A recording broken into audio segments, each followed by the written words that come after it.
Bonjour à toutes et tous, vous écoutez First Print, votre podcast comics préféré pour une nouvelle émission du format Back Issues, qui est votre revue de lecture de comics, on va dire ça comme ça. Très bien, ça me va. Voilà, c'est Corentin qui est avec moi, bien sûr. Bah oui, ça va Arnaud. Ça va très bien. Eh ben super, le chat il est revenu. Le chat est revenu pour cet épisode, effectivement. Il y a Polo qui était mon ancien chat qui, voilà, donc on risque de dire...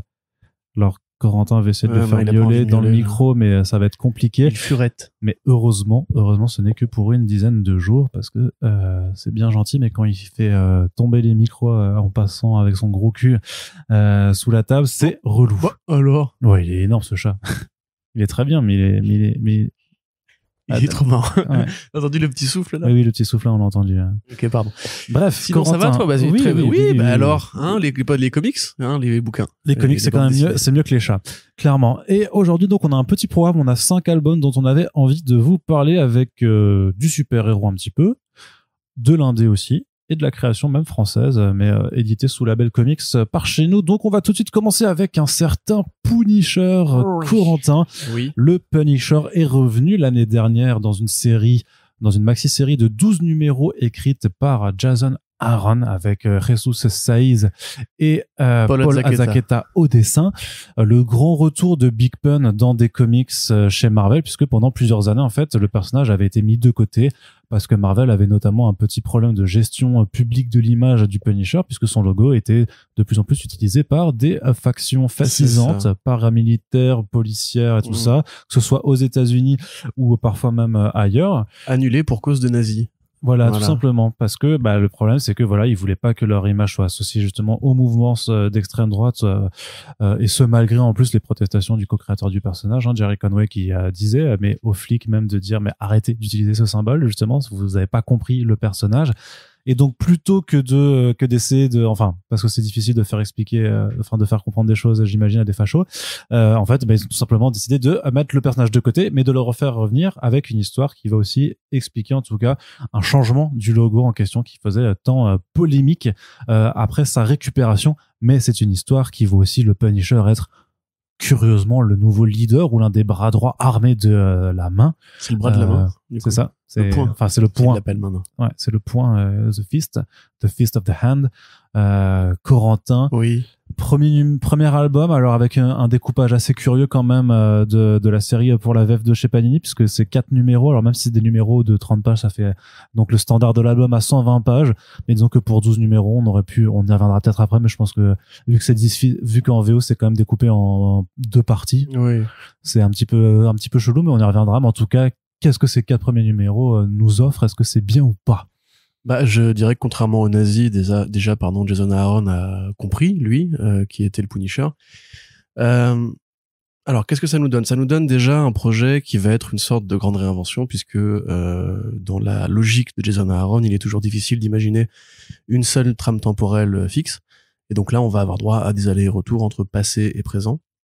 Passé et présent post-moderne, puisqu'effectivement, on n'est plus sur un Frank Castle des rues, on est sur un Frank Castle ninja qui essaie de comprendre déjà pourquoi lui a été choisi pour devenir le Fist, et en même temps, quel est le plan de la main dans tout ça, quels vont être les adversaires dans cette configuration qui est plus mythologique, du coup, parce que la main, c'est pas juste des ninjas, c'est aussi des sorciers, des créatures un peu surnaturelles.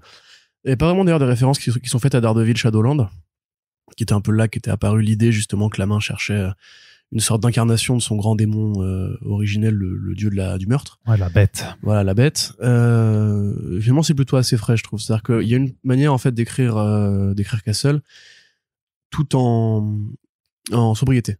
C'est-à-dire qu'évidemment, c'est un personnage qui est pas très bavard, de base. Et donc là, en fait, le gros du dialogue et de l'explication et de l'exposition sont faites par la grande prêtresse de la main, qui en fait te dit d'entrée de jeu qu'il y a un plan, en fait, que c'est pas juste un nouveau statu quo qu'on met pour interroger et si Castle combattait avec un katana, parce qu'il renonce aux armes à feu par discipline martiale. S'il s'il se prend pour un ninja, il veut se battre comme un ninja. Tout à fait. On t'explique aussi que donc les adversaires vont être un peu plus musclés que juste des petits cartels, etc. ce coup-ci. Il y a une vraie densité, je trouve. Déjà graphiquement, c'est assez intéressant d'avoir deux artistes qui se répondent pas du tout, parce qu'ils dessinent de manière très différente. Azaceta qui est plus dans les aplats, dans un style avec des ancrages très épais, un peu hérité justement de cette école de dessin à la Ha, à la Mazzucchelli, etc. Alors que Azaketa, lui, Saiz est dans le réalisme en fait, dans un réalisme qui fait très Marvel Knights justement, des couleurs qui font aussi très Corben pour donner un sentiment de peau très organique, on voit les cicatrices, de relief aussi. Ouais. Exactement, ouais. Donc les deux sont effectivement assez complémentaires. Je trouve que c'est vraiment très bien foutu comme équilibre graphique. Surtout qu'il y a une bonne justification narrative en fait du fait que Azaketa dessine des séquences du passé de Frank Castle alors que Saiz se concentre sur le présent. Tout à fait. Et alors ça justement c'est intéressant parce qu'en fait c'est du Jason Aaron tout craché. Et je me souviens d'ailleurs à l'époque de la sortie de Thor Ragnarok, je crois que j'avais dû écrire un papier sur Jason Aaron et son écriture. Je suis content d'ailleurs de voir que je me suis pas vraiment planté parce que c'est un mec qui, bon, déjà, il a effectivement ce gimmick des trames temporelles qu'il a fait dans Avengers, qu'il a fait dans Scalp, qu'il a fait dans tout ce qu'il a fait dans Thor, etc. Là, il le réapplique, mais en donnant moins de place à la partie passée, parce qu'elle est évidemment moins intéressante. Tout le monde connaît l'histoire du Punisher, a priori. Il va rajouter des éléments dont on nous dit qu'ils sont peut-être pas des éléments canoniques ou pas. On sait pas exactement s'il veut vraiment réécrire en profondeur l'origine de Castle, comme l'avait fait Jeff Lemire avec Moon Knight, en revenant à l'idée qu'en fait, depuis le début, c'était destiné, que il était fait pour devenir. C'est comme ça qu'ils amorcent la chose, c'est qu'il a quand même une propension à la violence expéditive et à vouloir se faire un peu justice qui est pas né au régiment, qui est pas né quand sa femme a été tuée. On va pas trop en dire parce qu'il y a des twists par rapport à ça dans l'album, mais c'est bien écrit parce que justement Aaron, comme je le disais, l'un des propos sous-jacents de sa bibliographie, à part dans les Avengers, c'est ce qui manque à mon avis, c'est le rapport de l'homme à la violence et le rapport de l'homme à la guerre. Vous voyez Scalped, par exemple, c'est exactement en fait comment le cycle de la violence se transmet de génération en génération, d'un soldat d'un Amérindien qui est parti faire la guerre pour les États-Unis puis qui revient.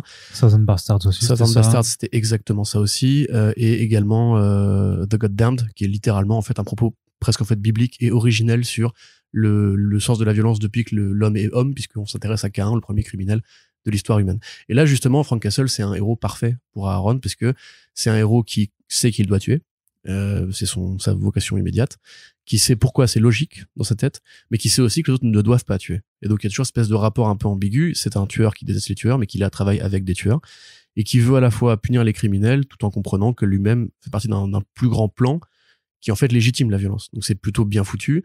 C'est très vrai, ça sonne très vrai. C'est pas du tout le Punisher un peu caustique ou un peu je fais la gueule à la Dirty Harry de Garth Ennis. Oui, c'est pas du tout Garth Ennis. Non, c'est pas du tout Garth Ennis, mais justement c'est une lecture qui est pas qui est justement fraîche dans ce sens-là.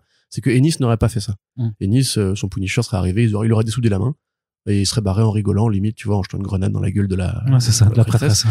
Alors que là, en fait, on voit que Castle est tourmenté par rapport à ce côté. Et s'il y avait un fond de vrai, et si effectivement j'étais le héros d'une prophétie, sans y croire, parce qu'il va te dire toujours que lui c'est un pragmatique, c'est un rationnel, la religion ne l'intéresse pas, ce qui compte c'est de buter, et en même temps les adversaires qu'il a en face de lui aspirent plus justement à une provocation religieuse. Donc c'est franchement assez intéressant, c'est vraiment pour les fans du Marvel Knights en fait simplement, du travail de Bendis, du travail de Brubaker. On retrouve beaucoup justement de ce Castle très direct, tu vois, qui ne fait pas de commentaires sarcastiques sur qui est Daredevil et n'est pas non plus totalement un sociopathe, parce que des fois il a été écrit comme un sociopathe, c'est juste un tueur un peu taré et tout. Mais après tu vois quand même que Jason Aaron met les points sur les i sur le fait que tu comprends les motivations du personnage, mais à zéro moment en fait tu vas te sentir en emphase avec lui. Oui, bien sûr que il est quand même ultra violent, il y a des mises à mort qui laissent un peu panto, où tu fais ok, c'est super sec, et tu peux pas en fait, je pense que de toute façon t'avais aussi le but pour Marvel de remettre les points sur les i sur le fait que Frank Castle c'est pas quelqu'un que tu dois idolâtrer, et c'est pas un héros, tu vois, tu utilisais le terme de héros avant, on va dire c'est le protagoniste parce que c'est celui auquel on s'intéresse, mais dans son comportement il y a à zéro moment, mais il y a jamais de héros chez Aaron, c'est tout l'intérêt du truc, c'est que encore une fois dans Thor il y avait quand même Bad Horse, Dashiell Bad Horse dans Scalp, c'est pas un héros, c'est un mec qui est animé par un profond désir de vengeance, de la même façon que Caïn n'est pas un héros, c'est Conan le barbare dans la Bible, il traverse des communautés, il les défonce parce que lui c'est tout ce qu'il sait faire. Sauf que là en fait ce qu'il fait c'est qu'il le rend très humain en fait, je trouve, Frank Castle. Tu vois son hésitation par rapport à sa mission, tu vois effectivement comment il est pas écrit comme une caricature de tueur en série, et comment en fait voilà, c'est un personnage qui a une histoire, qui est dense et qui représente pour Marvel, et c'est ça qui est intéressant d'ailleurs, un paradoxe. Dans un monde de héros, lui qui a la parure d'un super héros entre guillemets, c'est un tueur. Et justement, on voit deux personnages qui s'affrontent. Mais c'est pas un super vilain parce qu'il y en a d'autres. Il y en a d'autres des personnages comme ça. Enfin, on peut penser à Peacemaker, même s'il est de l'autre côté, même s'il est beaucoup plus taré dans sa représentation originale. Peacemaker, c'est vraiment une caricature. Mais disons que voilà, il y en a d'autres en fait, des personnages assez classiques en fait de justiciers qui vrillent justement et qui se mettent à assassiner des criminels, mais le Punisher est quand même resté quelque part du bon côté, même si on ne peut pas approuver ses actes. C'est ça qui est, voilà, c'est là justement que c'est bien foutu, c'est qu'on prend plaisir à le lire sans se sentir coupable. Tu vois ce que je veux dire? C'est pas un truc où ça active une sorte de plaisir un peu malsain de fan de slasher, où on est content de voir les adolescents se faire égorger, tu vois. Là, c'est parce qu'il y a quand même de la violence dans cet album. Et elle est jouissive, hein. Si on aime la BD violente, là, pour le coup, il y a du sang, il y a des meurtres. Et puis il y a des sabres, quoi. Donc voilà, les sabres, ça permet de faire pas mal de choses. Exactement, ouais. Puis voilà, le vilain de ce premier album est aussi assez brut de décoffrage, on va dire. Donc moi, une très bonne lecture, en fait, vraiment, je suis, on parle régulièrement, mais du fait que il manque un Black Label chez Marvel, que pourrait être le label Moral Knights 2.0. Et là, on est dans ce genre de série. Un petit peu comme pour le Daredevil de Chip Zdarsky.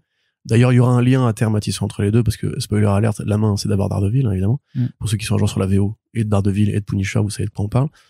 Mais ouais, non, franchement, je trouve que l'exercice qui passait pour une sorte de gimmick au début, c'est-à-dire on va mettre le Punisher chez les ninjas, au final, ça donne une des meilleures séries Punisher de ces dernières années, largement supérieure à ce qu'avait fait pour moi, après Edmond, c'est qui déjà? Comment il s'appelle, Arnaud? Aide-moi. Matthew Rosenberg. Oui. Où là, justement, c'était vraiment du jeu de massacre. On envoie le Punisher en Syrie, il va dégommer des soldats, flac. Il y a vraiment une sorte de côté gamin cruel qui arrache les pattes d'une mouche, alors que là, on est vraiment sur un truc qui est plus réfléchi, qui est plus mature, qui est plus authentique et qui a un vrai souffle. Et qui, en plus, nous permet de revoir une partie de la mythologie de Marvel qu'on voit assez rarement, finalement, parce que c'est vrai que ce monde-là, on a perdu un peu de vue les cités perdues depuis qu'Iron Fist, avec, entre guillemets, a disparu pour être réinventé. Tout ce côté, effectivement, un peu mystique de la mythologie d'Ardeville qui était un peu manquante récemment dans le run de Zdarsky, c'était plus de l'urbain. Donc au final, moi je kiffe comme jamais et je trouve ça canonique entre guillemets par rapport à tout ce qui a été Castle jusqu'à présent, quoi.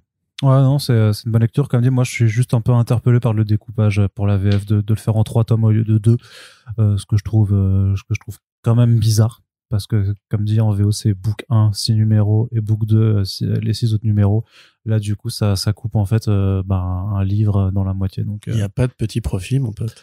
Ouais, je sais pas, je t'avoue, c'est un peu curieux, quoi. En plus, tout le numéro 5, il se passe un truc qui est quand même assez déterminant pour la série, qu'ils auraient même pu couper à cet endroit-là, tu vois. Ouais. Faire un 5 et un 7 ou, enfin, bref. Donc voilà. Je pense que c'est juste une question parce que du coup, même pour avoir bossé sur l'album, en fait, pour avoir rédigé juste le texte d'introduction, j'ai pas du tout la logique derrière, en fait. On m'a pas du tout expliqué pourquoi. 23 tomes plutôt que 22. Enfin, moi, ça me paraît assez logique.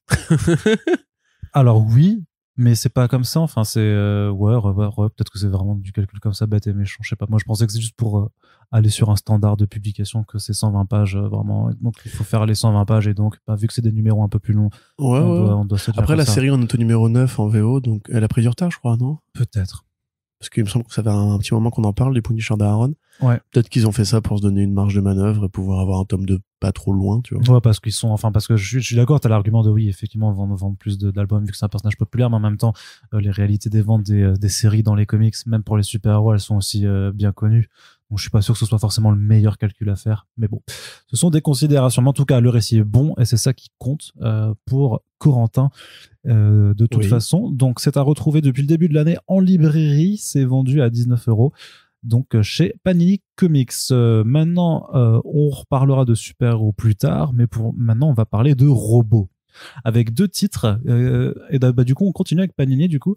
Mais c'est de l'indé. Donc, c'est un titre qu'on n'attendait d'ailleurs pas du tout chez l'éditeur, forcément. Parce que, au moins, c'est ce qu'on pourra lui concéder. C'est que l'indé, il n'y en a pas beaucoup. Mais, et vous l'avez déjà entendu dans les front pages qu'on a fait, qu'il y a quand même eu des choix très intéressants sur les prochains titres qui ramènent. Donc, celui dont on va parler aujourd'hui, c'est Made in Korea aujourd'hui. Mais il y aura forcément le Ecolands de G.H. Williams 3, le Stray Dogs, le Monkey Meat de Juniba. Donc voilà, il y a pas mal de titres assez atypiques qui arrivent dans la collection donc indé de Panini Comics. Made in Korea, qu'est-ce que c'est, Corentin? Alors, en avant-propos, il est important de préciser que Jeremy Holt et George Schall, qui ont fait cette bande dessinée, sont 2 personnes non binaires. Je le dis au cas où on se mélangerait les pinceaux entre le il et les elle. Par avance, pardon. Donc, il s'agit d'une bande dessinée en 6 numéros éditée chez Image Comics aux États-Unis, qui traite en fait d'un futur dans lequel on a réussi à créer des robots, des proxys, qu'on vend aux humains comme des enfants. C'est-à-dire pour les couples qui ne peuvent pas avoir d'enfants, on peut adopter un petit bébé robot, comme certains d'ailleurs adoptent des animaux robots actuellement au Japon, ça existe déjà. Ceci près que ceux-là sont évidemment doués d'une intelligence supérieure, d'une IA qui est totalement compétente et complète. Un scientifique coréen va créer une IA qui est une IA autonome, c'est-à-dire qu'elle est self-conscious, comme on dit, voilà. Et en fait, malgré lui, va en fait la voir être expédiée aux États-Unis à un couple de jeunes parents qui voulaient un enfant. Et on va suivre un petit peu son évolution depuis le Texas jusqu'à ensuite un retour à la Corée, on est un peu obligé de le dire. Une histoire qui change beaucoup au fil du récit, qui va prendre des accents un peu engagés politiquement, puis engagés au niveau de la conscience, et il est très important, je m'en dois rappeler que les auteurs sont non-binaires, parce que ça a un sens dans le récit. Complètement, ouais. Vous comprendrez pourquoi. Pour moi, c'est vraiment une histoire qui, en fait, je pense, aurait pu être faite par les sœurs Wachowski. D'ailleurs, il y a vraiment des parallèles à tirer entre le personnage de Jessie, c'est ça? Ouais. De Jessie, qui ressemble beaucoup au personnage de Somi 1451 dans Claude Atlas, interprété par Donabe. Rappelez-vous, c'est le segment futuriste dans Claude Atlas où une jeune serveuse / escorte robot, en fait, s'aperçoit qu'elle est l'esprit de la révolte, un peu bouddhiste et tout. Donc voilà, on a pas mal de référents réels aussi. On a par exemple le fait que le personnage va rencontrer deux adolescents qui sont en fait calqués sur les tueurs de Columbine, à tel point que leurs vêtements, leurs armes et une réplique que l'un de prononce est vraiment calquée sur là-dessus. Ça, on peut le voir comme une sorte de clin d'œil à Tai, par exemple, qui était l'IA que Microsoft avait mis en ligne il y a 7 ans maintenant, en 2016. Et tu sais, qui, dans la journée, en fait, avait été manipulé par les trolls, qui lui avaient réussi à lui faire dire que Hitler avait raison et qu'il fallait légaliser la ganja et tout. Et là, voilà, c'est un petit peu la même chose, c'est qu'on voit en fait qu'une IA, au contact des humains, une IA bienveillante au demeurant, parce qu'elle est très adorable, hein, cette petite, peut être manipulée, transformée en arme ou radicalisée par effectivement la pensée humaine qui reste perpétuellement imparfaite. On voit aussi un propos par rapport au capitalisme, en fait, et notamment par rapport à la société coréenne, qui est très pyramidale, hein, comme on sait, où il y a encore des notions patriarcales au sens du système politique patriarcal ou du système paternaliste, plutôt même au niveau de l'organisation d'entreprise. On voit aussi des liens avec les sex dolls, parce qu'on sait que maintenant, voilà, les poupées gonflables du présent ou du futur ne sont plus juste des corps inanimés gonflés à l'hélium, c'est aussi des robots qui parlent, que des gens achètent pour très cher, avec qui peuvent communiquer et tout pendant l'acte. Il y a ça aussi là-dessus. C'est assez épais en fait pour une BD qui va traiter quand même majoritairement de 2 thèmes. Ça, j'ai oublié de le dire aussi. Jeremy Holt est donc une personne qui est d'origine coréenne et qui a été adoptée par des parents américains. Et donc de son point de vue, quand il a grandi, c'était un blanc en fait, enfin un blanc ou une blanche. Parce qu'en fait, en grandissant au contact de la culture américaine, nord-américaine en particulier, il s'est pas rendu compte en fait simplement que de ce qu'était son origine, de ce qu'était sa patrie de naissance, de qui étaient ses vrais parents, enfin, ses parents biologiques.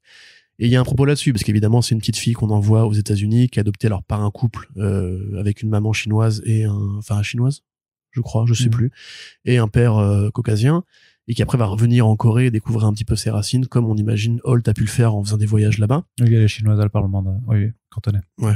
C'est très très beau d'ailleurs, hein, le dessin, on a oublié le jeu ou pas encore parler du dessin, mais genre Charles fait un truc assez exceptionnel, c'est-à-dire que déjà la partie au Texas c'est quand même beaucoup plus grise, avec des nuances très descendues, c'est très vert, c'est très marron, c'est très grisonnant et tout, pour en fait symboliser une sorte de petit conformisme américain des banlieues. Et quand il rentre en Corée, c'est tout de suite beaucoup plus chargé, c'est beaucoup plus beau, c'est plus cyberpunk aussi, mais c'est un petit peu... Enfin, t'as une dimension plus futuriste, effectivement. Ouais. Mais c'est même très ex machina quelque part, tu vois, où voilà, quand Holt explique en interview avoir envoyé des photos de Séoul à Chal pour qu'elle puisse s'en inspirer, et on voit des trucs comme des monuments, etc. Enfin, c'est très douce amère, c'est assez vaporeux hein, comme lecture. Il y a beaucoup de scènes où en fait les personnages juste se regardent avec beaucoup d'expressivité.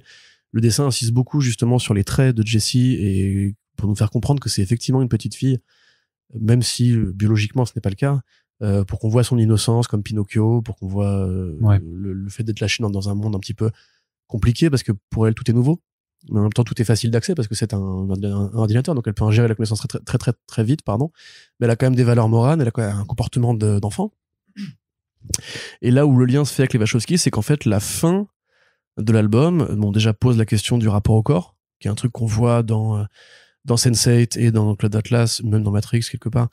On se pose aussi la question du rapport au genre, de manière très très frontale, et aussi une sorte de parabole sur le bouddhisme qui existe. Alors là, je sais pas trop quoi en faire parce que je suis pas un fin connaisseur des arcanes du bouddhisme, mais qui est là aussi et qui là effectivement on connecte très bien avec la filmo des Wachowski pour les mêmes raisons parce que ce sont deux réalisatrices bouddhistes.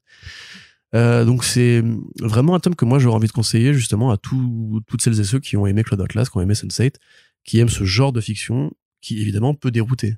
Parce que c'est vrai que la fin, personne ne pourrait la voir venir. Très honnêtement, non, c'est... et en même temps, tu vois, j'ai eu une forme d'épiphanie sur la fin où je me suis dit, mais oui, en fait, bien sûr que ça parlait de ça. Genre, tu sais, que tu t'aperçois avec les dernières planches qu'en fait, tout l'album te parlait déjà en fait en filigrane de ces questions-là, par exemple, voilà, par exemple à certaines choses comme ça, et que en fait, ouais, c'est juste l'aboutissement logique de quelque chose que t'as pas forcément perçu, mais aussi parce que peut-être que nous, vu qu'on n'est pas concerné forcément par ces sujets, on se les pose moins. Peut-être que ça paraîtra de façon plus explicite à des gens qui sont plus habitués à discuter de ces thématiques ou en fait à les lire ou à les regarder dans leurs œuvres. Mais je t'avoue que clairement, hein, moi aussi, j'étais sur la fin, j'ai fait ah oui, d'accord, ok. Et 30 secondes après, je me dis, mais en fait, ouais, on nous le disait depuis le départ. Et c'est pour ça que c'est super intéressant. Enfin, de toute façon, je trouve que c'est super, même dans l'approche de la science-fiction, parce qu'on va parler d'une autre œuvre, à la limite, juste après, qui rentre peut-être plus dans les clous par rapport à ce qu'on s'imagine un petit peu dans les représentations entre rapport aux robots et relations humaines. Et je trouve que c'est, autant le côté un peu l'IA qui est enfin la machine qui est pervertie par les comportements humains, c'est du déjà vu, mais par rapport même à toutes les questions qu'elle se pose sur elle-même, à la façon dont on la considère et comment on l'appelle, de est-ce que t'es une humaine ou pas, ou est-ce que t'es notre fille ou pas, je trouve qu'il y a plein de choses en fait, ouais, qui amènent à la réflexion. Et je trouve ça vraiment assez atypique en fait. Je trouve que, que quelque part il y a quand même un peu d'action et tout ça, mais ça reste un récit dans l'ensemble qui a l'air plutôt calme, qui a aussi effectivement des renvois à des faits particulièrement glaçants. Enfin, tout le moment justement où elle est embarquée par ces deux gars, où tu te dis bon, est-ce qu'elle va commettre certaines choses et tout ça. Enfin, c'est glaçant, je trouve, comme passage.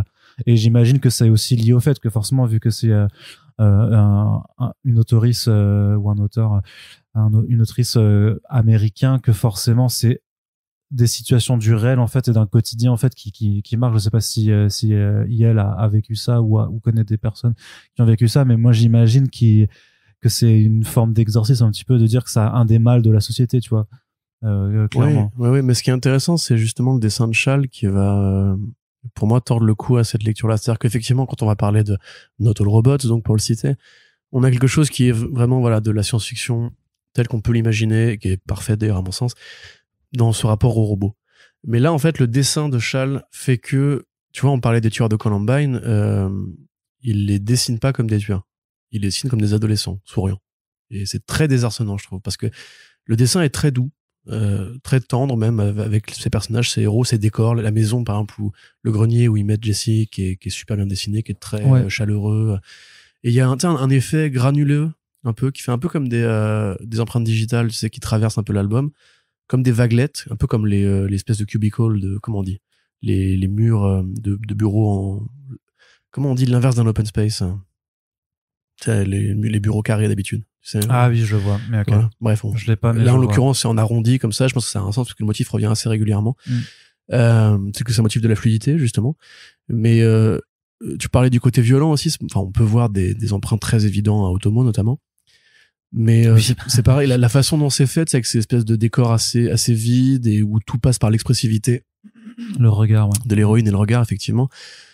Pour moi c'est une expérience graphique déjà de toute façon cette BD, et c'est là justement quand on parlera de Not All Robots que ça peut vraiment tout changer dans le rapport Kotaïnev, parce que la façon dont Chal compose le récit, je sais pas comment ils ont travaillé, enfin ils ont travaillé ensemble, dont Chal compose le récit en fait rend le truc vraiment encore plus inaccessible, enfin pas inaccessible mais encore plus atypique. Pour moi, c'est que je pense qu'une BD entre en d'autres mains, enfin avec un autre artiste, aurait donné un truc totalement différent, qui aurait peut-être plus insisté sur le côté malignant, malfaisant, des deux tueurs, ou peut-être justement sur une approche plus tech en fait, même comment représenter le père biologique entre guillemets de Jesse. Tu vois, c'est parce que lui en fait, comment il est dessiné, on dirait un peu un mec de la quarantaine qui est un peu dépassé, on a du mal à le saisir, on sait pas trop ce qu'il veut, pourquoi, qu'est-ce qu'il fait dans tout ça, est-ce qu'il a un god complexe, pas vraiment. Du coup, ouais, c'est vraiment une lecture qui moi m'a beaucoup plu quand je l'ai lu en VO. J'ai pris plaisir à la relire pour préparer ce podcast. Je la conseillerais pareil, de la même façon, voilà, si vous êtes issu d'une adoption, parce que à mon avis c'est un truc qui peut probablement plus vous parler qu'à nous. Parce que c'était un peu le motif original. C'est pour ça que moi la fin m'a surpris, c'est quand ils l'ont présenté, Holt disait que justement de son point de vue en fait c'était une façon de remettre en fiction un truc qu'il a bien connu, qui est justement le fait de grandir dans un pays qui n'est pas le sien, une culture qui n'est pas la sienne, et de redécouvrir plus tard qu'on a des racines à l'étranger. Et ça va plus loin en fait, ça va un peu plus loin que ça. Ça fait un peu penser à Real Humans aussi, justement dans ce décalage entre de la science-fiction robotique et un monde qui paraît très normal, très propre, très lisse. Et puis aussi voilà effectivement aux grandes œuvres de SF récentes comme Black Mirror et tout, qui ont bien digéré justement les questions du futur pour les remettre dans un environnement qui est très acceptable, très familier et tout. Ouais, clairement. Non, donc vraiment plutôt bonne. Alors je sais pas ce que toi t'en penses du format de cette VF, puisque donc c'est pour 22€. Ils l'ont sorti donc c'est du souple avec rabat quoi. Mais je sais pas ce que t'en penses toi en ayant le bouquin en main. La finition m'a pas l'air trop mal. Après moi je dirais que le problème du souple c'est que du coup il se referme tout seul. Goûte, les couleurs m'ont l'air d'être respectées, tu vois, c'est ce motif là dont je te parlais. Ouais. Une espèce de motif vaguelette qui effectivement fait vraiment comme une empreinte digitale, c'est assez marrant. Non, moi ça me va, je trouve. Puis encore une fois, il faut soutenir l'indé, hein, j'ai envie de dire que voilà, ça me paraît en fait plus accessible du fait qu'il y ait cette espèce de patine un peu. Alors là, peut-être que c'est ma lecture de raciste. Cette lecture un peu asiatique, justement, finalement, peut-être que ça peut plaire à un lectorat de manga, tu vois, par exemple. Ou de fans de cyberpunk, tu vois, j'en sais rien, mais... Moi, je le verrais plus à la limite pour ceux qui aiment bien les trucs de Taniguchi, en fait. Ouais, genre Taniguchi, parce que j'avais lu, je sais plus quel thread ou quel article récemment, qu'en fait, que là-bas, il est pas ultra connu, que Casterman, en fait, a réussi à en faire une forme de superstar du manga. Alors qu'en fait, au Japon, il est pas aussi connu que ce que nous, on pouvait penser par rapport à ce qu'on connaît de lui en France, quoi. Ouais. Donc voilà, oui, voilà, t'as quelques petits backups à la fin, en fait, des petites histoires. Ouais. Qui sont à mon sens un peu moins intéressants, mais bon, c'est bien de les avoir mis quand même dans l'édition VF.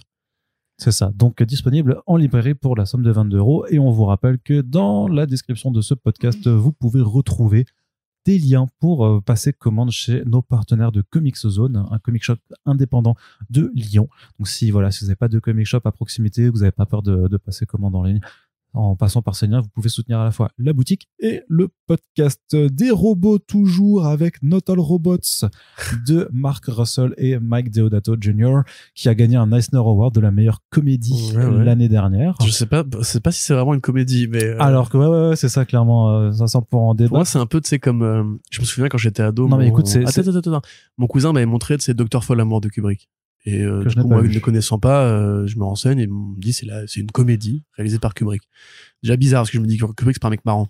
Non. Et on le regarde et moi qui ai une angoisse de fin du monde assez prégnante, je commence à flipper devant le film en me disant mais c'est pas du tout drôle, enfin c'est juste angoissant de ouf. Et cette BD-là m'a fait exactement le même effet. Tu dis ouais c'est marrant et tout.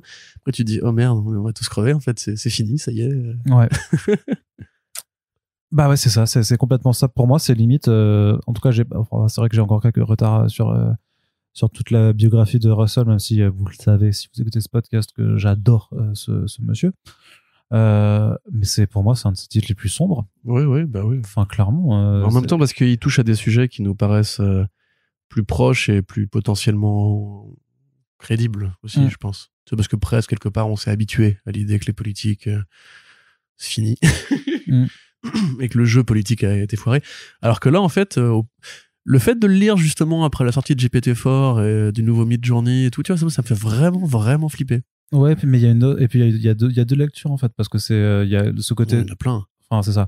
Mais il y a deux axes, si tu veux, principaux. Donc bon, on est dans un monde où les robots en fait ont pas l'ascendant sur l'humanité, mais en tout cas se sont complètement développés partout. Ils sont partout. C'est eux qui ont les postes, c'est eux qui ont les boulots, c'est eux qui ramènent l'argent pour les familles des êtres humains. Et en fait, on va suivre une forme de révolution en fait qui va arriver, puisque en fait la compagnie qui a créé tous ces robots là va développer un nouveau modèle. Donc des nouveaux alors je sais plus comment ils les appellent, Mandroid. Voilà, les Mandroid qui ont un aspect plus humain et qui vont en fait remplacer au final les grands remplacés d'ailleurs, même c'est pas innocent de le dire, les robots de vieille génération. Donc on a à la fois une forme de soulèvement des humains qui veulent être plus respectés aussi, parce que justement les robots, en s'implantant dans toutes les sphères de la société, ont réussi à créer un système où dans les faits, même s'ils font de la merde, il leur arrivera rien.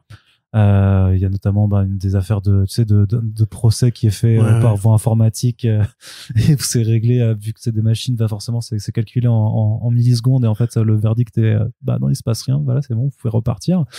Et ouais, donc à la fois donc les humains qui soulèvent, mais aussi cette génération de robots là qui prend peur d'un coup avec la future génération des mandroïdes qui arrive et se dit merde, on va servir plus à rien, qu'est-ce qui va nous arriver si parce que ce qu'il faut dire, c'est que les robots ont des sentiments, une intelligence. Oui. Ils sont intelligents, ouais. Ils sont conscients d'eux-mêmes. Ouais, c'est ça. C'est pas juste des robots qui font le boulot comme des machines automatisées. Oui, pardon, c'est ça, c'est des robots très très très poussés. Donc voilà, t'as ces deux fronts qui se mettent là-dessus avec donc une lecture sur effectivement notre rapport à la technologie, notre dépendance et tout ça, mais surtout vraiment une très brillante métaphore en fait dans laquelle Mark Russell utilise le robot comme pour parler de masculinité toxique en fait, et pour montrer en fait, parce qu'en fait c'est les robots qui ont tous les postes et qui arrivent à se protéger entre eux et qui arrivent à tout faire passer pour qu'ils vont à des rallyes façon Trumpiste et tout. C'est juste en fait, et qui ont peur d'être remplacés justement par quelque chose qui est plus humain, qui est peut-être moins une machine, moins bestiale, tu vois, enfin moins archaïque et un peu plus doux, on va dire, tu vois. Enfin, il y a vraiment là, je trouve que la métaphore, le truc c'est que ça dépend de ton. Moi, la première fois que je l'ai lu, je l'ai pas vu en fait. Il a fallu après j'avais pas forcément vu, et en fait, c'est en relisant avec la postface aussi de Russell, où après tu relis l'œuvre et tu fais ah oui, d'accord, très bien, en fait là aussi c'est en fait Not All Robots, Not All Men, ça t'avait pas mis sur la si non, mais t'avais le truc non mais t'as le truc effectivement par rapport à ça. Après non, je vais pas forcément non, tu vois, je suis pas forcément le plus alerte tout le temps, et mais c'est vrai que la formulation effectivement dit ça vient tout de suite du phénomène Not All Men qui avait eu lieu après MeToo, où Russell dit en fait c'est comme de dire non mais il y a pas de carjacking parce qu'on vole pas tous des voitures, si, enfin tu vois, c'est il y a non mais on n'est pas tous des meurtriers, mais ça enlève pas qu'il y ait des meurtres. Donc et par rapport à ça de dire non mais moi je suis pas un agresseur sexuel, ça va pas enlever le fait qu'il y a des agresseurs sexuels, et de dire et que souvent en plus on a bien vu maintenant aussi que même des gens qui se disent non mais moi je suis pas un mec toxique, en fait sont juste pas forcément au courant de leur comportement, ou alors se gardent bien de cacher certaines choses. De préciser, c'est que ouais, c'est ça. Donc c'est enfin voilà, c'est donc il y a vraiment un double, triple, quadruple niveau de lecture, parce que ça parle aussi effectivement de nous en tant qu'espèce humaine, notre voilà, ce que je disais, notre rapport aux technologies, à la façon dont la société nous voit comme des machines en fait par rapport à notre échelle de valeur sur la productivité, la retraite, non voilà, mais c'est et je trouve que et voilà, et en plus de tout cela, il y a quelques scènes, ouais, c'est ça, c'est de notre rapport à l'humanité, notre rapport aux autres, je trouve, avec quelques séquences qui sont ultra glaçantes. Moi je trouve que le truc du voisin, ce qu'il fait, c'est horrible, vraiment. Ça on peut pas en dire dans le podcast parce que c'est du spoiler, mais je vous jure, ça fait partie, je trouve que c'est à la limite la scène la plus glaçante que Mark Russell ait écrit, quoi. Je crois qu'il m'a jamais mis aussi mal à l'aise en fait, et là on est full voilà, si vous aimez les Black Mirror, les trucs comme ça, on est dans de très haute volée de ce genre de science-fiction, quoi. Et pour le dessin, moi je sais que t'as des problèmes avec Deodato. Là ça va. Mais ouais, là je trouve que ça sert bien. Le design des robots en fait surcompense son envie de mettre des gueules d'acteurs à tout le monde et tout, et au final même ce côté de cette ultra découpé et tout en fait marche bien avec l'idée que c'est une société qui est régie par des robots. Ouais. Donc le côté ultra ordonné de son quadrillage fait que c'est plutôt rentable. C'est ça. Et puis j'aime trop aussi juste la figure du père de famille qui réussit à trouver des justifications à tout ce que fait de mal du coup leur robot de maison. Enfin il y a trop de trucs, vraiment. C'est la femme au foyer qui défend le mari insupportable, quoi, tu vois. Ouais, ou même que c'est le père du coup qui est le seul à défendre le truc par rapport à qui veut garder une forme de pouvoir en restant chef de famille entre guillemets, et qui sont contentes jusqu'à ce qui se passe dans ce qui lui arrive dans. Enfin voilà, c'est vraiment il y a trop de niveaux de lecture, c'est super intéressant. Je veux dire, Mark Russell a toujours pour moi été brillant, et parfois c'est juste qu'il est plus explicite ou pas, et parfois peut-être moins. C'est sûr que Billionaire Island, c'est clairement pas c'est le truc on va dire comment dire, le moins subtil du monde, quoi. Ça il va vraiment au canon laser. Là, le titre excepté, je trouve que la lecture qu'il fait, la façon dont il fait sa démonstration, elle est beaucoup plus sournoise en fait, sournoise, elle s'infiltre, tu vois, elle se met sous toi. Puis c'est inventif parce que justement il va vraiment créer un univers qui, tu vois, les robots lisent les sites web en code. Oui. avec des 0, 0, 1, 1, et quand ils parlent entre eux, en fait, ils peuvent parler en code. On le voit à un moment donné quand, justement, pareil, allégorie très, très, très fine quelque part. Avec les robots policiers là. On t'explique que les robots, en fait, parfois ont un glitch et se mettent à massacrer la famille d'humains à laquelle ils ont été assignés. Et donc là, on voit la police qui sonne chez un... Alors on va imaginer que c'est un mari violent, en l'occurrence. Bah c'est ça, c'est complètement ça. Et la police qui dit rien à signaler et qui se bat. Parce qu'en fait, ils se parlent en binaire, genre dans un langage que eux seuls peuvent comprendre effectivement. Et ça, c'est que t'as le robot qui est maculé de sang, qui leur dit juste 001 001, et la police qui repart effectivement en disant bah c'est bon, il y a rien, alors que la famille vient de se faire massacrer. Donc oui, bien entendu, quand on est au courant que ce soit des affaires de MeToo aux États-Unis, et donc des féminicides en France, combien de fois on a entendu aux infos maintenant, parce que c'est plus abordé maintenant dans les médias plus généralistes, d'une nana qui se fait taper ou agresser, voire tuer, alors qu'elle avait appelé la police 15 fois avant. Ça renvoie complètement à des ça, policiers quoi. qui agressent les manifestantes dans les manifs maintenant. Donc, ouais, mais c'est pas encore le même cas, parce que là, du coup, c'est pas... Mais justement, parce que t'as parlé d'un des sens de lecture qui est effectivement la masculinité. J'ai pas grand chose à ajouter à ça. Mais à mon avis, ça va plus loin. C'est pour ça que je dis qu'il y a plusieurs niveaux de lecture. Déjà, évidemment, il y a un propos qui est plus général, plus fédéral, on va dire même sur les États-Unis. On a donc des flics qui couvrent les agresseurs. On a des flics qui tuent. On a des flics qui tuent. Effectivement, le flic qui flingue la ville de Orlando, tout seul quand même. Il y a un journal télé en fait qui justement ressemble beaucoup aux journaux de Fox News, j'allais dire CNews par déformation, de Fox News, où en fait on a les mêmes débats, les mêmes arguments, où vraiment il y a une humaine qui est là et on lui dit clairement t'es notre humaine token pour lui dire qu'en fait t'es juste là pour essayer de faire genre qu'on simule un débat démocratique mais qui n'a pas lieu en vérité. Le flic qui est relâché immédiatement, c'est exactement comme le flic de Fruitvale Station qui a tué un mec qui a été relaxé directement après, ou bah la plupart des flics qui sont pas filmés à la caméra et qui peuvent faire ce qu'ils veulent. Et après, bon, même en France, hein, je veux dire les GPN et les signalements, etc. On a aussi donc un truc plus général par rapport au corporatisme, au fait que ça reste des humains qui sont au sommet de la chaîne alimentaire. C'est les humains qui designent les mandroids, c'est les humains qui régissent le monde des robots, mais c'est les humains, les 1%, qui sont encore une fois à la tête du truc et qui considèrent encore que le monde, quoi qu'il soit effondré dans une catastrophe climatique unique, fait en sorte qu'on continue à acheter, continue à vendre, on continue à travailler. Et effectivement, le robot qui rentre chez lui, donc le robot qui s'appelle Razorball, qui est un peu le robot principal, ça c'est aussi, voilà, parce qu'il y a quand même un côté satirique qui est génial. Genre, tous les robots, ils ont des noms de vilains des années 80. Ouais, c'est ça, de machines à tuer. Sliceatron, etc. C'est Terminator, hein, clairement. Donc le robot, en l'occurrence, il va bosser. Et un peu comme un vrai humain qui va pointer à la machine à café, il a un collègue qui lui fait qui donne des surnoms à la con. Tu vois, qui lui dit hey, rice cooker et tout, hey, mon pote Terminator et tout, tu vois, il lui dit comme ça.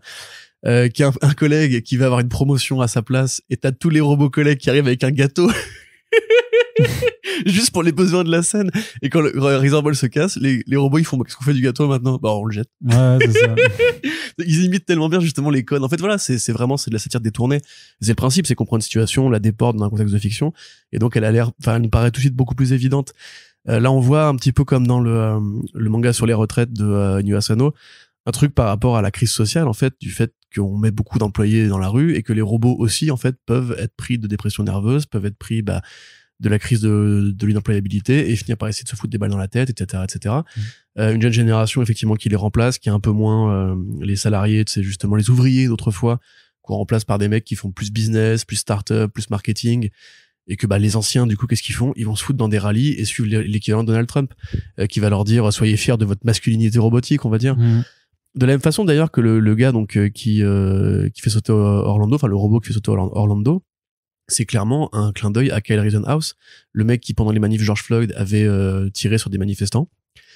Il en avait tué quelques-uns et après il avait été déclaré légitime défense et c'est devenu en fait la coqueluche du parti républicain pour la défense du droit des armes, pour la défense des massacres, hein, en vérité, parce que on en est là. Et ça tire en fait à tellement d'endroits, c'est assez impressionnant, même quand on voit à la télé que une IA en fait a gagné pour la 9e fois de l'année, enfin la 9e fois en 9 ans l'Oscar du meilleur film.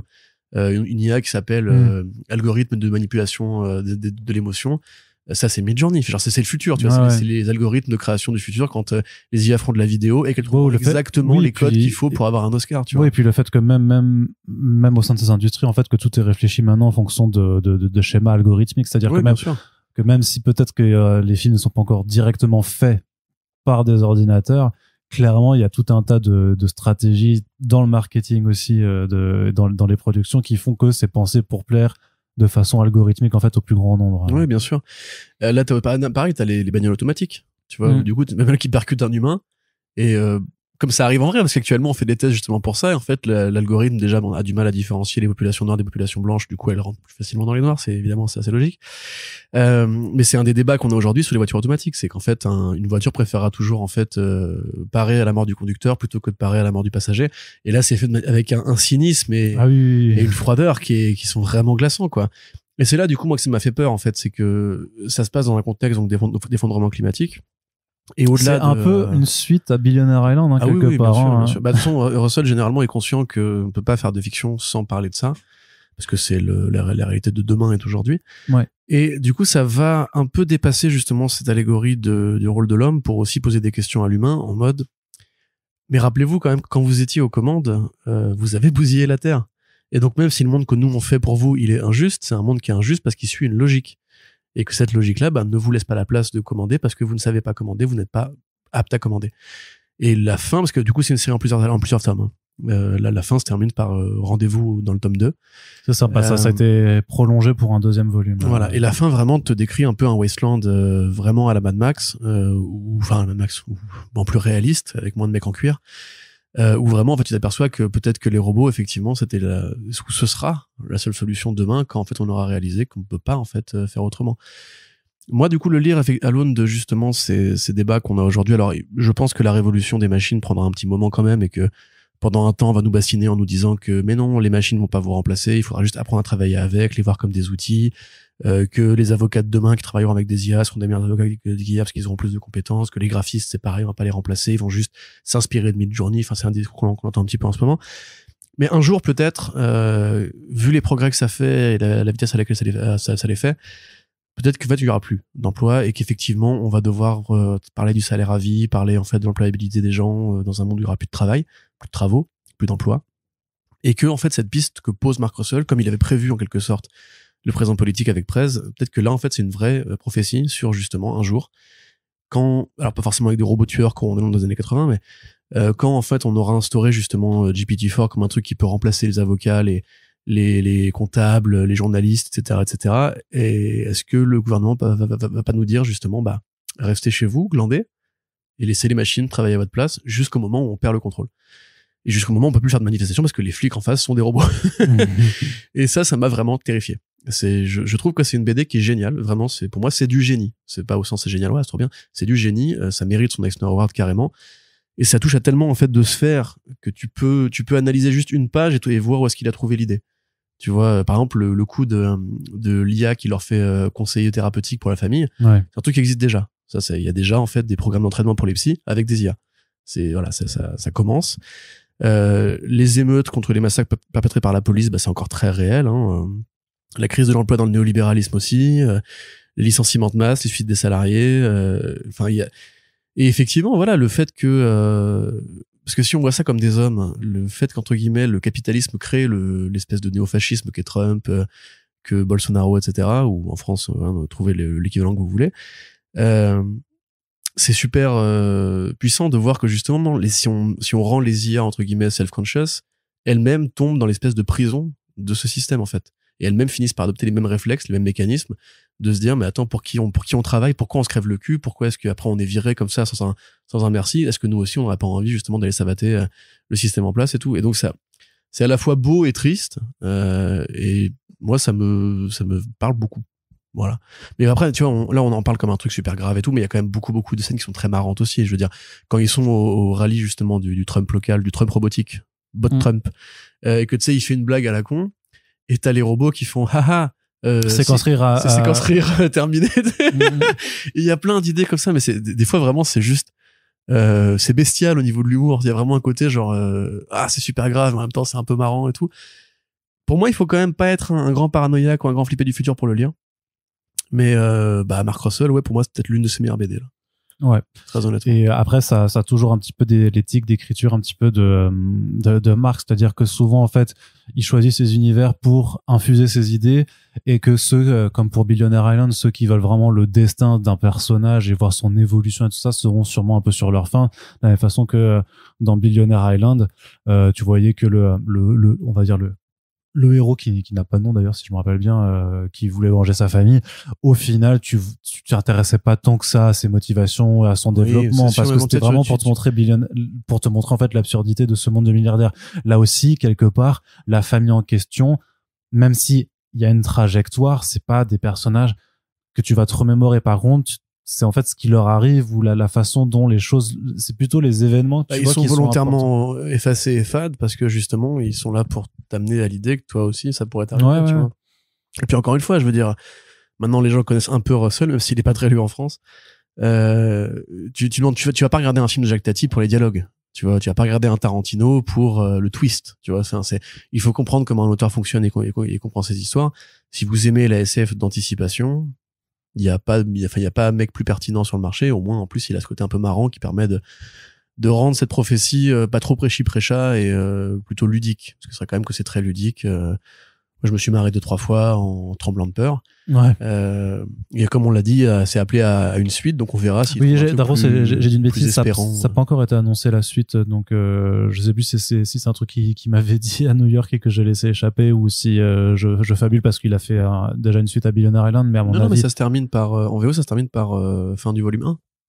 Ah oui, d'accord, ça en VO comme donc ça. Là, il y a pas de parce que sur la version de Delcourt, je crois pas qu'il est noté comme ça, quoi. Mais c'est vrai que Upshot a l'habitude de faire aussi parfois des trucs en volume, comme Hotel, ils l'ont fait en 2 volumes par exemple. T'avais le truc de zombies autour du monde là qui était oui, Year Zero. Ouais, c'est ça. Year Zero. Enfin bref, du coup c'est chez Delcourt, c'est disponible, c'est du très bon Mark Russell et c'est donc vendu à 16,95 €. Donc en plus quand même vachement accessible aussi pour de l'indé par rapport aux autres tarifs qu'on a pu voir avant. Donc franchement, on vous invite à soutenir l'auteur plus que jamais. Et donc j'espère que vous pourrez le découvrir. Sinon, passez commande à votre bibliothèque aussi. Du coup, ça me met un doute parce qu'effectivement, l'édition de Delcourt précise pas. Je vais quand même aller vérifier sur la VO. Peut-être que je vous dis une grosse connerie qu'en fait c'est la fin. Ouais, peut-être. Mais en tout cas, ça appelle à une suite. Il peut y avoir une suite très facilement au vu, mais ça se lit très bien quand même comme récit complet. Corentin, maintenant, on va pas faire un petit tour du côté de la création originale. Donc, avec un album qui est sorti aussi en ce début d'année qui s'appelle Big Under. C'est écrit par Virgil Iscan et c'est dessiné par Alex Nito. C'est une création originale chez 404 Comics qui s'intéresse donc à des adolescents dont une en fait dont l'une de leurs camarades en fait va disparaître a priori dans les catacombes de Paris en fait et va en même temps qu'ils vont essayer un peu de savoir ce qu'elle faisait, enfin pourquoi elle est en train de faire des recherches sur les catacombes. En fait, on s'intéresse justement à ce qui pourrait se cacher depuis des siècles en fait sous Paris. Et je vais te laisser plus en parler du coup, puisque moi j'ai fait l'interview avec les auteurs dans un Super Friends, donc c'est toujours le problème d'avoir ce regard plus ou moins pertinent dessus une fois que les auteurs m'ont expliqué tout ce qu'ils voulaient faire.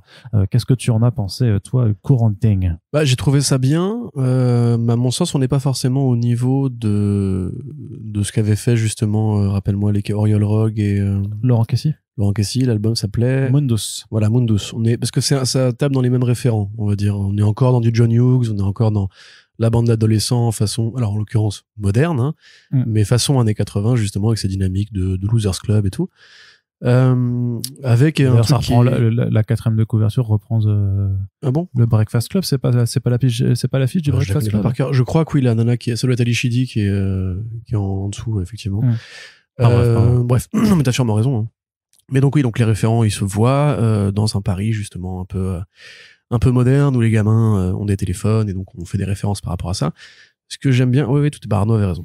Ce que j'aime bien là-dedans, c'est déjà effectivement le sens du dialogue. C'est un album qui a du coffre, au sens propre du terme. Enfin, il n'a pas vraiment un coffre, mais il a du coffre au sens dialogique. C'est pas une voiture. Enfin... oui.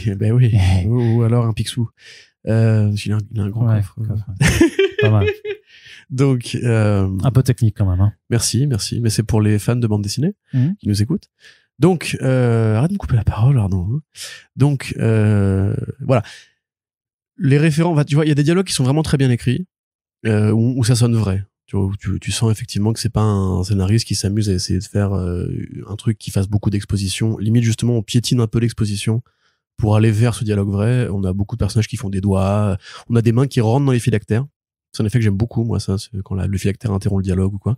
Ouais. On a des gamines qui vont sur Snap, qui vont sur Insta et tout. Par exemple, la scène où l'héroïne rentre chez ses parents et où elle engueule son père en le temps de miso et de mansplainer et tout. Ou le petit ref qui dit OK boomer tout le temps comme un affreux troll de Twitter, ça c'est marrant.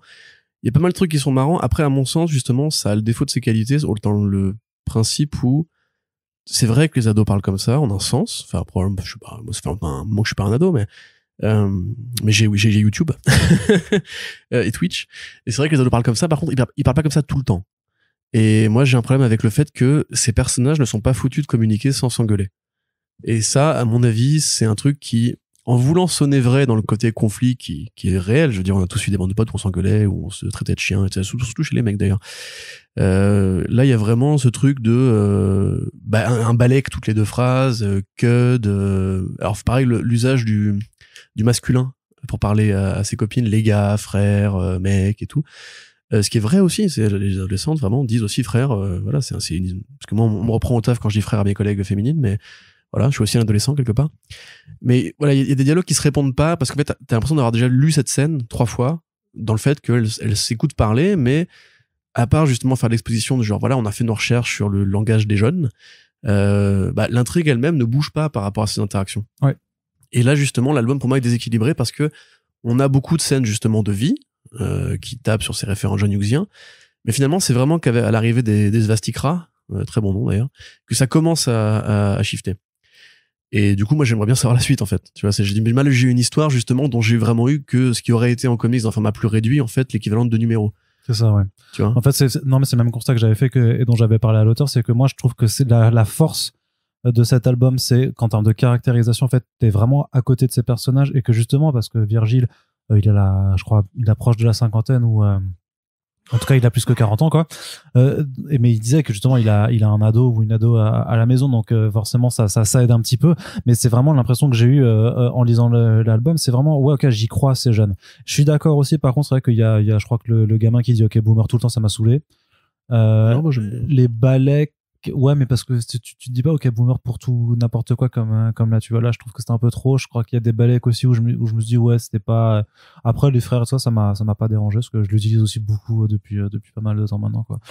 Mais j'avais vraiment l'impression d'être à côté de vrais personnages en fait qui existent vraiment et auxquels je m'intéresse et tout ça. Par contre, effectivement, c'est ça, c'est que le déséquilibre, c'est que en termes d'histoire, en fait, d'éléments de scénario, et tu restes sur ta faim. Bah oui, ça prend un peu trop son temps justement pour parce que tu vois la complicité qu'elles instaurent par les dialogues en fait ne se double pas à un truc qui serait plus de l'ordre de la vie civile. Tu vois, dans le Breakfast Club, effectivement, ils s'engueulent beaucoup, mais on va tout de suite nous parler des parents, on va tout de suite nous parler tout de suite, c'est un film d'1h30 hein, ou un peu plus même, nous expliquer pourquoi machin est toujours en colère, pourquoi bidule c'est un peu une flippette et tout, pardon, un garçon timide. Parce que c'est ça en fait le but de l'aventure. Là finalement on s'intéresse beaucoup à l'héroïne et c'est vraiment vers la fin qu'on commence à comprendre qu'elles ont toutes des familles un peu brusques avec elles et tout. Parce qu'on aimerait savoir tout de suite, tu vois, il nous faudra une scène de réveil où on les voit toutes, etc. Dans leur contexte différent. De la même façon que le personnage qui manque, du fait qu'elle soit pas présente dans l'album, manque symboliquement, mais n'est pas en fait une absence que tu ressens en fait, tu vois. Alors moi j'ai quand même envie de savoir ça va parce que moi c'est ce qui je suis venu pour les catacombes au départ. Tu vois. Oui, aussi. Oui. J'aime bien justement l'enquête parallèle qui est faite par l'adulte, qui lui se dit il y a sa merde dans les catacombes. Et là pareil, il y a des dialogues qui marchent très bien. Ouais. Quand ils descendent dans la mine entre guillemets et que tu vois comment ils se répondent et tout, où tu vois justement que c'est très fluide, très rythmique et qu'il n'a pas fait un effort juste pour le phrasé un peu adolescent, qu'il a fait un effort sur le phrasé en général. Et du coup c'est très bien dialogué. De la même façon que le rythme de la narration en découpage est très bien foutu. Il y a un magnifique gaufrier à 9 cases qui m'a bien fait plaisir. Que les designs sont beaux, ça fait très dessin animé. Ouais. C'est très coloré, très pop, très frais. Justement, on peut voir, je me souviens que il y a, pas pour celui-là, mais du coup, pour l'autre, Beaujoin avait parlé d'une série un peu à la Skybound. Un peu justement comme ça. Et là, on reconnaît aussi un petit peu cette espèce de côté un peu efficace, Bah, j'allais dire à la Cory Walker, oui. Un peu, mais tu vois, les teintes de couleurs qui font justement très filtre télé et tout. Ouais, qui de sont Will assez, Crabtree. Hein? De Will Crabtree, alors, sur Invincible. Ouais. Oui, tout à fait. Effectivement, c'est pas le coloriste. Bill Crabtree, d'ailleurs, pas Will. Bah, c'est pareil, Will Bill. Tu vois. Oui. Non, on va pas se faire chier. Donc voilà. Mais après, honnêtement, voilà, je suis curieux. J'ai envie d'aller plus loin parce que bah, je trouve ça cool qu'on fasse de la BD de genre en France. Mais à mon sens, effectivement, il y a un déséquilibre. Il aurait peut-être été plus intéressant de faire un plus gros tome d'entrée de jeu ou alors de couper un peu dans la narration. Mais ça reste une bonne BD telle quelle si on aime justement ce genre d'histoire. Très bien. Donc c'est disponible chez 404 Comics depuis le début de l'année. D'ailleurs, ça avait été disponible, c'était sorti pour le week-end d'Angoulême puisque les auteurs étaient présents sur place. Donc peut-être que vous avez pu le récupérer là-bas et sinon c'est disponible un peu partout pour la somme de 17,90 €. Et on va terminer avec un super-héros du côté de Urban Comics. Alors du coup, si on est chez Urban et qu'on est sur du super-héros, à qui peut-on bien s'intéresser, Corentin? En Bouche-Bug. Exactement. Et voilà. Exactement. One Dark Bug. Puisqu'on de Jock. C'est ça. En fait, on s'intéresse à Ambush Bug Year Zero, qui est donc la maxi-série. Ils l'ont enfin fait. Après Booster Gold. Maxi-série en 24 numéros de Geoff Johns sur Ambush Bug. C'était le grand retour de l'architecte. J'étais quand même assez content de le revoir sur un personnage crucial. Je veux dire, faut arrêter maintenant avec les chauves-souris et tout. Oui, c'est ça. Non, tout le monde s'en fout. Voilà. Ça va pas du tout en plus. On fait les mêmes blagues en boucle depuis des années. Et toujours avec un Bushbug, parce que j'ai envie que vous le découvriez, ce personnage qui est très bien, qui est le Deadpool de DC. Découvrez un Bushbug, c'est un bon personnage. Comme Larfleeze. Oui. Larfleeze est un bon personnage aussi. Et qu'on le voit pas assez en ce moment. Mais c'est compliqué de les découvrir avec la VF par contre. Il n'y a pas que la VF dans la vie, Arnaud Kikou. Oui, mais on est en France. Et alors? Eh ben, les gens, ils sont nuls en anglais. N'importe quoi, il y a plein de gens qui savent très bien parler anglais. En France, c'est compliqué, Coco. Oh. Ah si, c'est tu parles anglais, toi? Bah oui. Je parle anglais, moi. Oui, mais voilà, nous, sur un échantillon de deux personnes. Oui, mais nous, c'est parce que nous, on a décidé de parler des comics H24, donc on ne pourrait pas si on n'était pas bon en anglais. On enchaîne. On enchaîne. Très bien. Qu'est-ce qu'on enchaîne? Ce débat linguistique n'a aucun intérêt. C'est vrai. On parle de Batman One Dark Knight. Yes. Scénario, dessin, couleur, ancrage, Jock. Jock. Il est fort. Qui est Jock? Je sais pas. C'est un dessinateur. Il fait de la BD. Je connais pas. Tu connais pas Jock? Oh, le nul.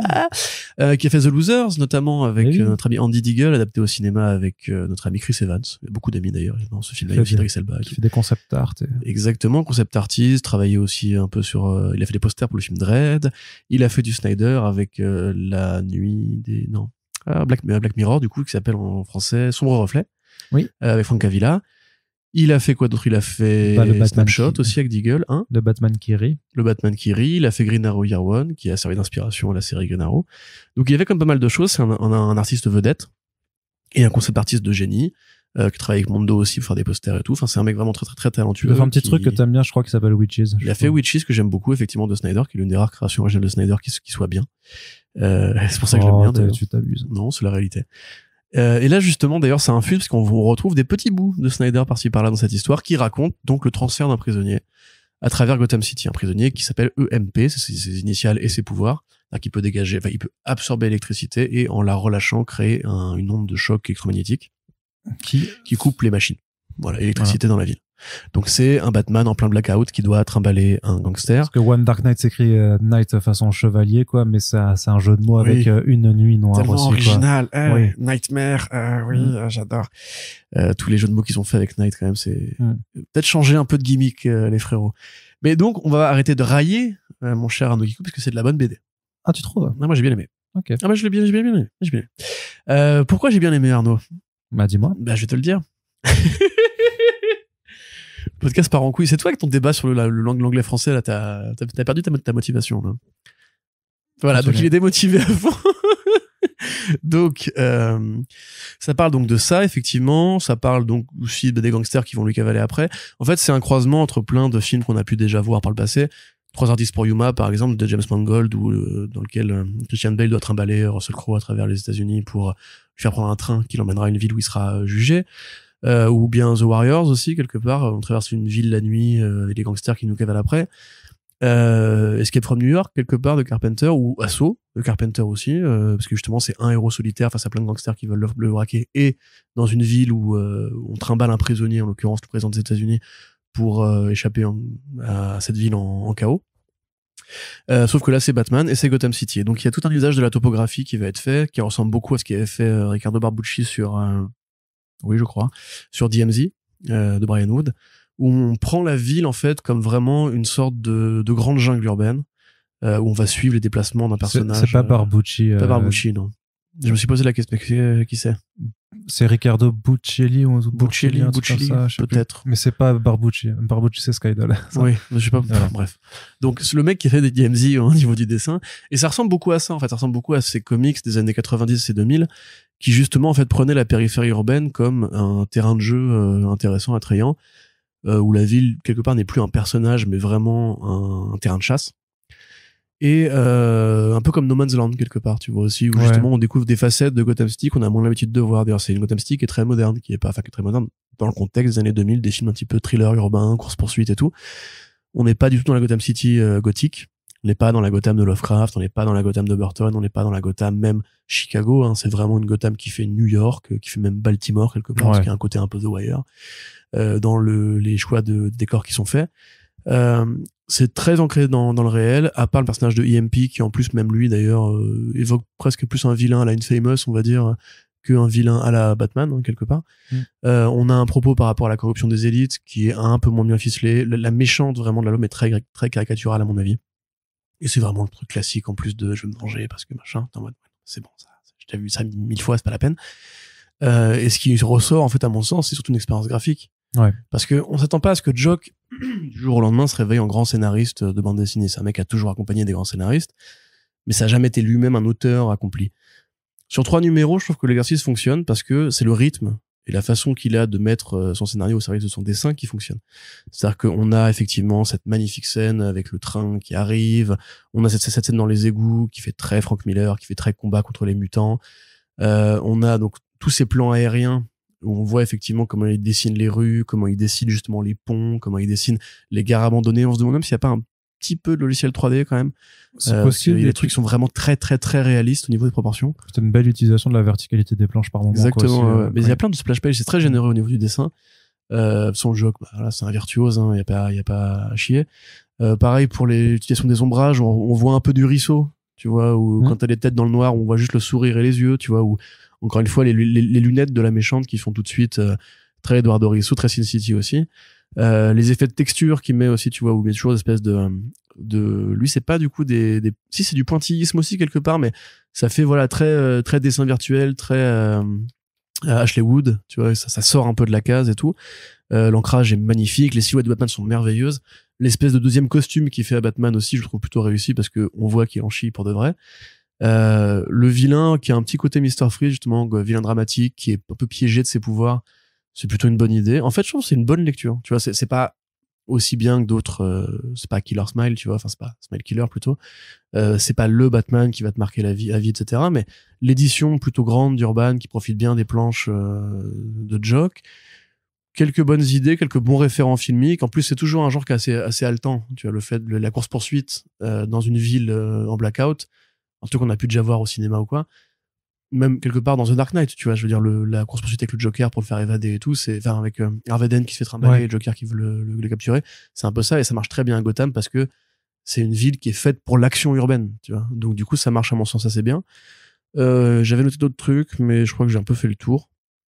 Là, oui, si du déchet dans l'écriture, par exemple, quand Alfred parle avec Batman au début, et que Alfred lui dit, bah, je vais me faire un petit gin en haut, un petit martini, mon gars, ça va me faire du bien.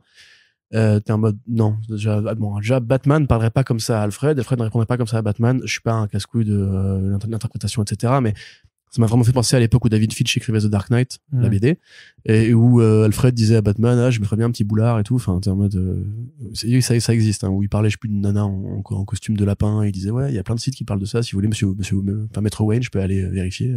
Et t'es en mode, non mais les gars, stop, c'est noble, c'est beau, c'est paternel. Normalement, leur relation là, c'est vraiment, on dirait deux potes camionneurs qui se filent des conseils sur prends la 66e, tu vois.